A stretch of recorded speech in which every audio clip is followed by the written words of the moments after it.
Good evening student, मैं रचना सिंह महाकवि सूर्य स्मारक इंटर कॉलेज रुनकता से आप लोगों को कक्षा 8 के बच्चों को प्रेजेंट इंडेफिनिट के इंट्रोगेटिव और निगेटिव सेंटेंस भेज रही हूँ। इंट्रोगेटिव और निगेटिव सेंटेंस जिसे हम प्रश्नवाचक और नकारात्मक कहते हैं। इंट्रोगेटिव का मतलब होता है प्रश्नवाचक और नेगेटिव का मतलब होता है नकारात्मक। मतलब प्रश्नवाचक और नकारात्मक। जिन वाक्यों में नहीं का और क्या का प्रयोग हुआ होगा, हमारे बच्चे कंफ्यूज हो जाते हैं बनाते समय कि ये कहाँ से ये दोनों शब्द आ गए, मैं क्या करूँ। इसलिए बस नियम को ध्यान से देख लेना और समझ लेना, घर में ही रहना, घर में ही पढ़ना, तो सब समझ में आ जाएगा। देखो, इसका नियम ही ऐसा होता है, कोई नहीं है। बस तुम्हें शुरुआत के तौर पे ये सब कुछ बड़ा हार्ड सा लगेगा, फिर तो सब इजी है। नियम हमारा क्या है? नियम वाक्य हमेशा क्या से आरंभ होते हैं। जो इंट्रोगेटिव वाले सेंटेंस होते हैं, प्रश्नवाचक वाले होते हैं जो सेंटेंस, वो हमेशा क्या से आरंभ होते हैं। मतलब वो जो आरंभ होंगे ना, वो क्या से लिखे जाएंगे, ठीक है। और तथा बीच में नहीं का प्रयोग भी होएगा। मतलब नहीं का भी प्रयोग होता है नियम में। वाक्य में हमेशा क्या से आरंभ होते हैं तथा बीच में नहीं का प्रयोग भी होता है, वो हमारे इंट्रोगेटिव और निगेटिव सेंटेंस होते हैं, ठीक है। अब इसका ये सूत्र समझो या नियम ही है। पहले लिखने का तरीका, पहले हम सहायक क्रिया लिखेंगे, ठीक है। फिर हम कर्ता लिखेंगे, फिर नॉट लिखेंगे, फिर क्रिया में फर्स्ट फॉर्म लिखेंगे, प्लस कर्म प्लस अन्य शब्द, प्लस अन्य शब्द। पहले सहायक क्रिया, फिर कर्ता, फिर नॉट, फिर क्रिया में फर्स्ट फॉर्म, फिर कर्म प्लस अन्य शब्द। इस तरह से हमें क्रम बाय क्रम लिखना है, ठीक है। देखो एग्जाम्पल में, जैसे एक सेंटेंस, क्या वह प्रतिवर्ष शिमला नहीं जाती है?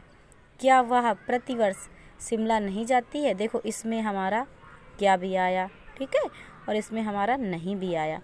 ये हमारे दोनों शब्द इस टेंस में आ गए, ठीक है। तो ये दोनों आ गए, तो ये हमारे इंट्रोगेटिव और निगेटिव हुए।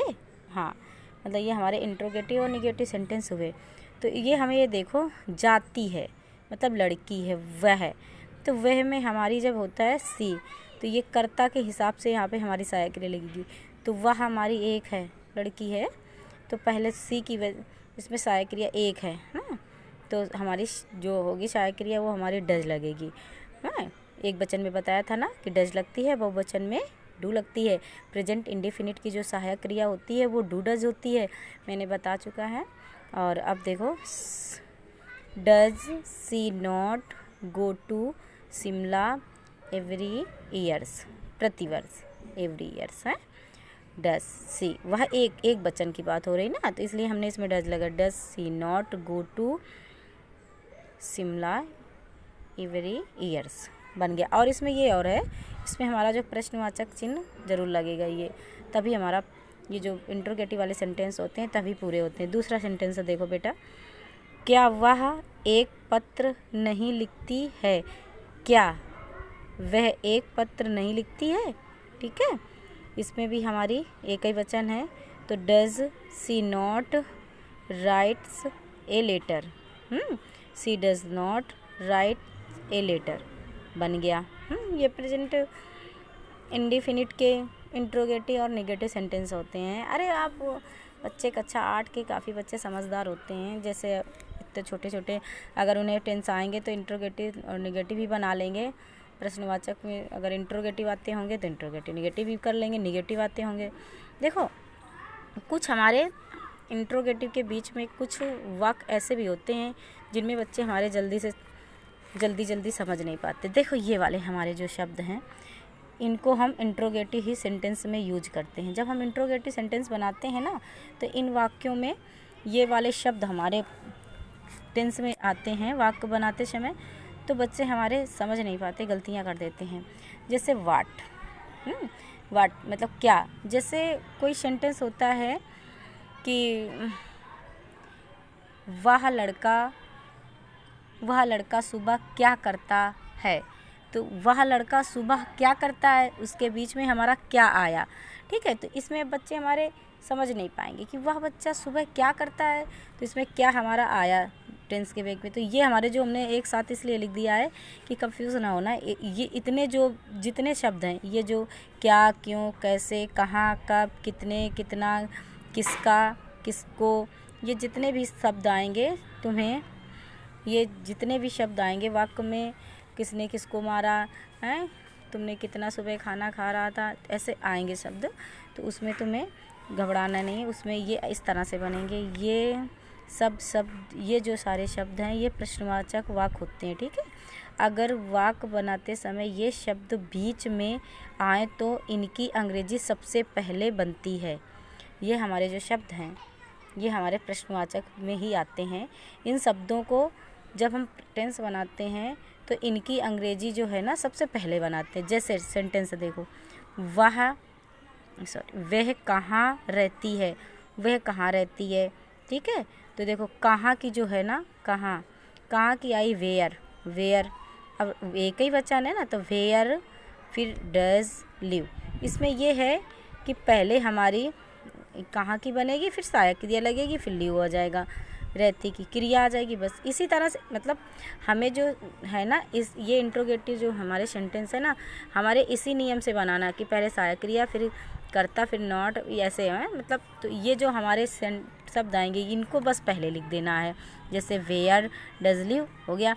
तुम कब सोते हो, वेन। तुम के साथ में डू मतलब बहुवचन की जो सहायक क्रिया होती है डू लगती है, तो कब की हमारी रहती है वेन। तुम की डू जो मतलब सहायक क्रिया होगी डू यू स्लीप, बन गया प्रश्नवाचक जो हमारा चिन्ह भी लग गया। एक और है, जैसे मोहन मैदान में क्यों खेलता है, मोहन मैदान में क्यों खेलता है। तो इसमें जो हमारा शब्द आया है, जैसे हमारा ये क्यों, कब और कहाँ, कब, क्यों, ये वाले शब्द आ रहे हैं ना, तो ये हमारे सबसे पहले बने। देखो वाई, वेन, वेयर है, तो why does Mohan play in the field, बन गया। Why does Mohan play in the field, बन गया। ये भी हमारे प्रश्न वाले शब्द होते हैं, वाक्य होते हैं, जिनको बनाते समय हमें बस ध्यान से बनाने पड़ते हैं और कुछ नहीं है। ठीक है बेटा, ये वाले शब्द को ध्यान देना। ये अगर टेंस बनाते समय बीच में आ जाए तो इनको हमें सबसे पहले लिखना है। जैसे वेयर, वेन, वाई, कुछ भी आ जाए, हाउ कैसे की, और किसको की, और कितने, तुमने कितने आम खाया, तो ये ऐसे शब्द आएंगे टेंस में। तो आप ऐसे भी यूज कर लेना और घर में रहना, घर में पढ़ना। धन्यवाद।